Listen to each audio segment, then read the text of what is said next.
don't know if you can think of a people who were more held back, more deprived, more sabotaged than African Americans. You took everything away from them and took them away from everything. They started in your country at less than zero, literally regarded and treated as subhuman, not allowed to learn to read or write or anything for hundreds of years. But you see, they come from a people of accomplishment to one degree or another, not a people of piracy and theft and appropriation. They come from a people who created and built and developed in their own land. And even though you did everything that you could possibly do to suppress them, to hold them down, to hold them back, and you're still doing that until today, nevertheless, I don't think anyone can dispute the fact that African Americans have become a global cultural superpower. Culturally, they're a superpower. Whatever cultural soft power that America has in the global South. Around the world, people are watching the United States wrestle with two powerful forces, Trumpiism on one side and the demand for racial justice on the other. Middle East-based commentator Shahid Bolsen recently shared hard-hitting views about what he calls the awakening of Black America in the face of modern populist politics. In this video, we unpack his message, his truth bombs, about how Black Americans are organizing, resisting, and redefining power in the Trump era. Watch and pay attention, and I will share my thought later. And especially the African-American experience. It's literally not duplicated anywhere on earth in history. African-Americans are a completely unique phenomenon as a people. Who they are culturally, what their history is, what their experience is, isn't duplicated anywhere on earth. You don't know where you came from. You don't know what country you came from. You don't know what culture you came from. You don't know what language you came from. You don't know what your religion was before. You, like I've said before, you're more American than anyone because you don't have any other identity. Actually, your entire identity is American-based. That's not the case of anyone else. I'm Irish American, I'm German American, I'm Italian American, I'm Jewish American, I'm this or that, the other.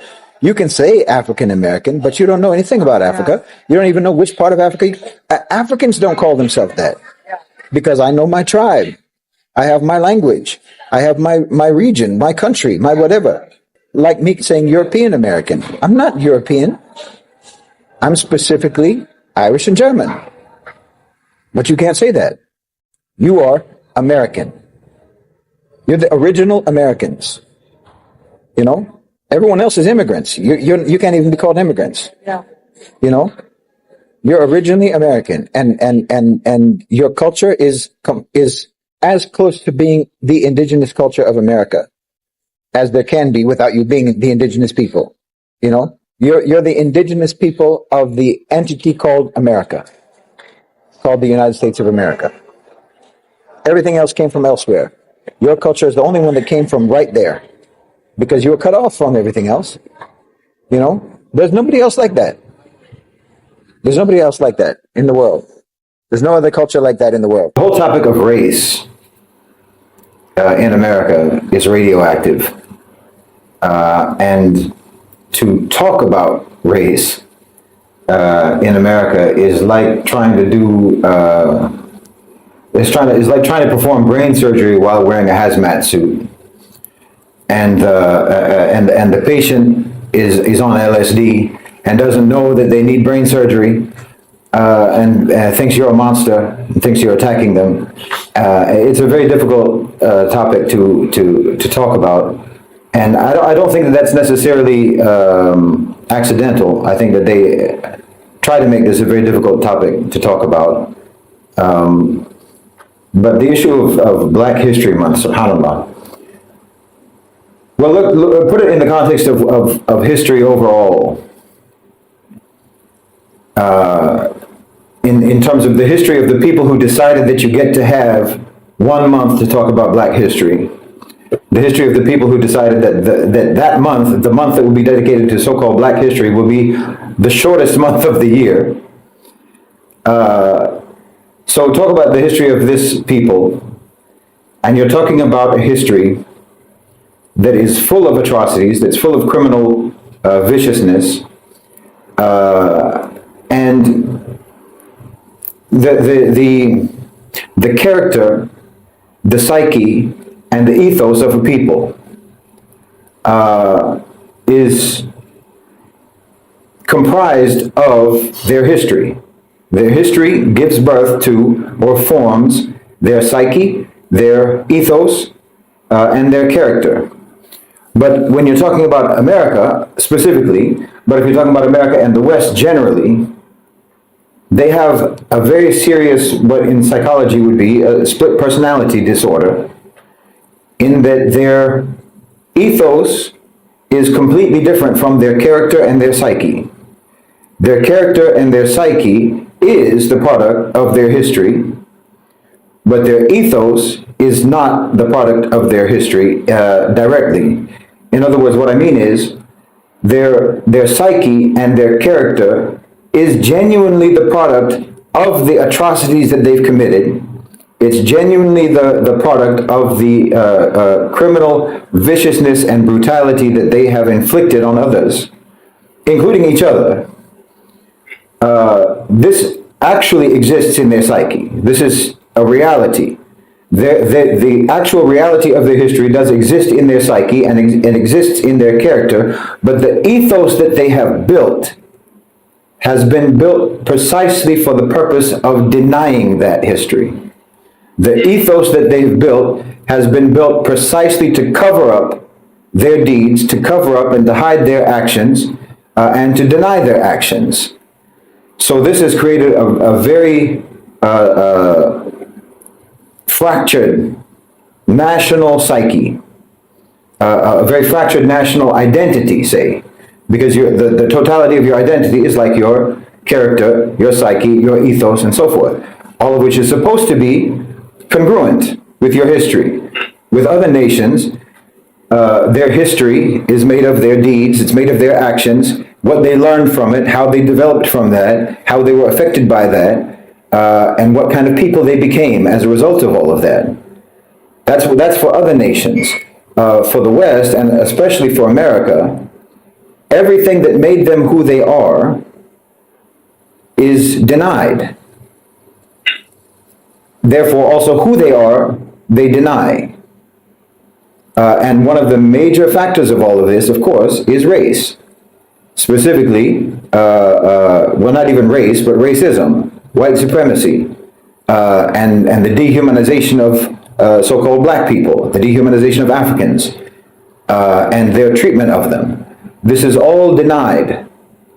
And the worst thing you can do, if you're talking about it as on an individual level, if you anthropomorphize the nation, as I'm doing, the worst thing you can do to someone who has a split personality is to confront them about their condition, because they've built their whole way of coping in the world, their whole way of functioning in the world is based on these two elements of their identity never meeting, never being reconciled, always being compartmentalized, what needs to happen is for it to be confronted. It needs to be reconciled. It needs to be dealt with. They're never willing to do that. So you look at this reality of who they are, what they've done, and how they have built their the psyche that they have, and then the ethos that they desperately need to maintain. Put all of that as the context for Black History Month, which is your obligation in Black History Month, because this is an obligation that is being put on Black people in America. This isn't an opportunity, this isn't a celebration, this is an obligation being put on Black people, that you will agree to contain the totality of your history in 28 days in February, and what you will talk about during those 28 days in February is not going to make us too uncomfortable. Your obligation is that you will go along with the maintenance of our fake ethos, which requires you to be very, very careful about what you say about our deeds and our actions and what actually our psyche is. And this is a manifestation of that psyche, of that dominating psyche, of that oppressive psyche, that has built the whole, this dominating and oppressive psyche that the ethos that they built is designed to deny and to pretend is not the case. The ethos that they built, of course, is not as oppressors but as liberators, not as enslavers but as saviors, as redeemers, not as punishers. The ethos that they built is the complete opposite of what their history shows they are and what they've been. And obviously you can never change, you can never become even the aspirational ethos, because that's all you can call it. The American ethos is an aspirational ethos at best. That's giving them benefit of the doubt that they aspire to be liberators, they aspire to be redeemers, they aspire to be saviors, they aspire to be good and righteous and freedom-loving and fighters for justice and so forth, defenders of rights and all of that. We can, benefit of the doubt, say that they aspire to be that. But when you are applying it to yourself as if you are that, and as if there's any evidence whatsoever that you are that, then you'll never be it. So even if it is an aspiration, if you're claiming that you have already achieved it, well, then you never will achieve it. But they put Black History Month, a parentheses in the year when the totality of the African American experience has to be contained within this 28 days, and it has to be palatable. And the whole purpose of it is actually to celebrate us for giving you Black History Month. You know, and the same goes for all of these, in my opinion anyway, my unqualified opinion, the federal holidays, like they just gave it to Juneteenth, I think, last year or the year before. Within the past few years, it's become a federal holiday, right? MLK Day, Martin Luther King Day, and so on. To me, this is absolutely, from again, my opinion, this is absolutely grotesque. The federal government granting these holidays or establishing these holidays, to me, is like the killer coming to the funeral of the one whom he killed and giving flowers to the widow. That's what these holidays represent to me, in my opinion. And I'm always reminded when Black History Month comes along, or when there's Juneteenth, or when it's Martin Luther King Day, or what have you, I'm always reminded of that scene in 12 Years a Slave, where the slave master, the Michael Fassbender character, arbitrarily, in the middle of the night, drunk, decides to wake up all the slaves and bring them into the mansion, bring them into the plantation house, and have them dance. And they know that what's expected of them is to pretend to be happy, to celebrate, to dance as the master requires, so that he can feel that he's a very magnanimous, very generous, very beneficent master. And how dare they not have fun? How dare they not show their absolute rapture at the great generosity of their great white master? And it's the most, in my opinion, it's the most grotesque form of oppression, where you're forcing someone not only to do something for your pleasure, for your enjoyment, and to make you feel good about yourself as an oppressor, but you also require them to smile while they're doing it. You require them to pretend to be happy and to pretend to enjoy it, and it makes an absolute mockery of all human emotion. To me, it's quite vicious, and I think that, again, with regards to Black History Month, I think that it's important to see it in the overall context of the history of American society and Western civilization overall, and also to see it as what it is, which is the white power structure in America obliging Black people in America with regards to what they can and cannot celebrate about their history, what they can and cannot commemorate about their history, and in fact also, that's an important word that I just said, celebrate, rather than mourn, rather than lament, rather than blame, rather than accuse, rather than seek justice, celebrate your history. Don't bring the party down by reminding everyone about how terrible everything has actually been in this country for you, and how terrible this country has been to you. Celebrate your history, be proud, because if you're not, then you're doing a disservice to other African Americans, you're doing a disservice to black people. If you don't, this is our only opportunity. We've only got these 28 days to talk about how great Harriet Tubman was, to talk about how great Frederick Douglass was. We've only got these 28 days to talk about inventions that were innovated by black people, and so on. Let's talk about Washington Carver, peanuts. Precisely. Let's talk in these 28 days. This is the only 28 days we've got. Let's try to stick in as many black achievers as possible, and not talk about the fact that just surviving in and of itself is an achievement. And let's talk about why that is. Yes. That's my opinion, unfiltered. This is why I began by talking about you have to put all of this in the context of the split personality disorder that the West has and that America has. To understand that, like for example, what you're talking about, like a Martin Luther King Day or a Juneteenth or Black History Month, and then the way that those holidays are. Or rather, what sort of activities, what sort of commemorations are designated for those holidays? You're always told that this is empowering. And so we have to talk about, again, Black achievement, outstanding African Americans, success stories, and so forth, and heroes, and so on, because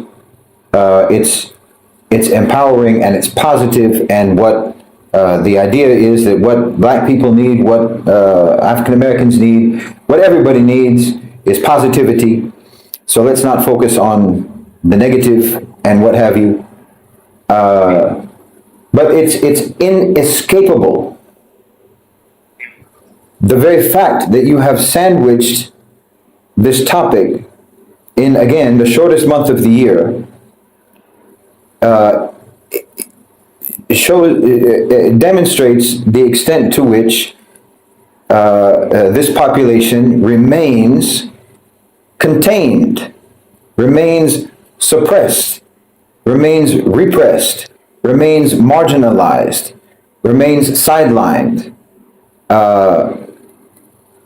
And then, like I said, this is why it reminds me of that scene in the film. If you haven't seen the film, there's a scene where the slave master just, I can't remember what prompted him, or if anything prompted him. He just got drunk and decides to go into the slave quarters, and he wakes everyone up arbitrarily and forces them all to come into his mansion and do a dance and pretend that we're all celebrating together or what have you.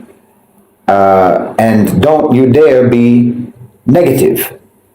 This is your opportunity to be positive. This is, don't bring down the mood. Just put on that party hat and eat some cake, and don't bring everybody down by talking about how terrible it is that you've got 28 days to talk about this. That's what these things mean. The point of all of these types of activities, the point of all of these types of holidays, all of these events, as with everything else in that society, the point of it is to maintain the compartmentalization of this split personality. To never bring these two elements of the personality, or these two elements of the identity, into what should be reconciliation, but would be conflict and confrontation, which would cause a complete meltdown if they actually have to confront that their ethos, as I said, their ethos is a completely fabricated illusion that does not, that only is connected to their history insofar as it exists to deny their history. It only exists to cover up their history.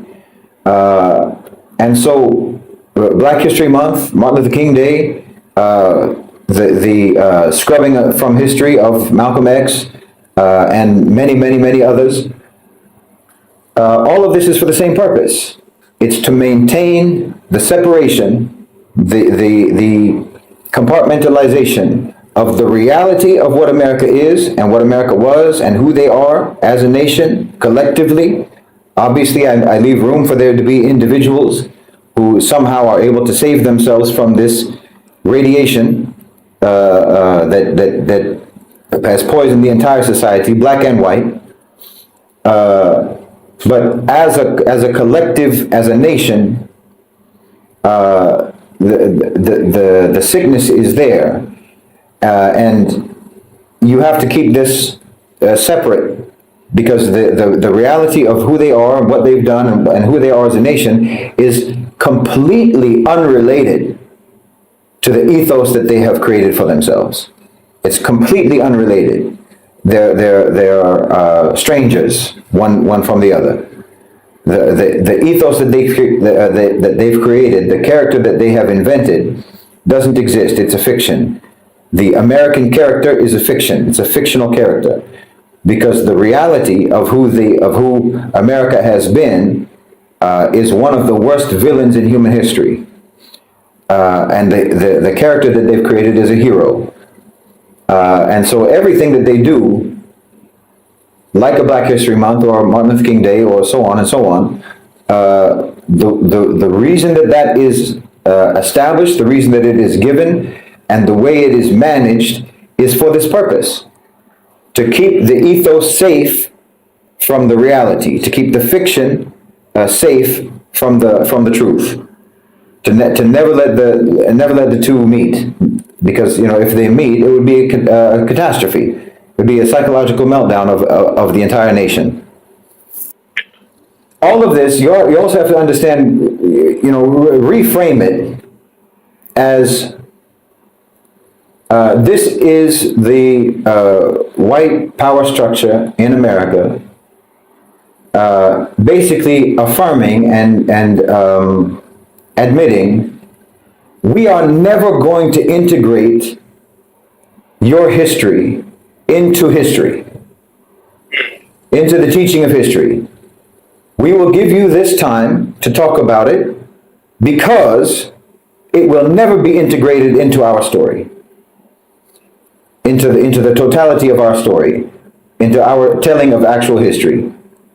We will even have apartheid in our telling of history. There's a black history and then there's history. Officially, it's not called white history. There's black history and then there's history. And we're never going to integrate your story into our story. This is history is whites only. Black history is black history. Segregated history.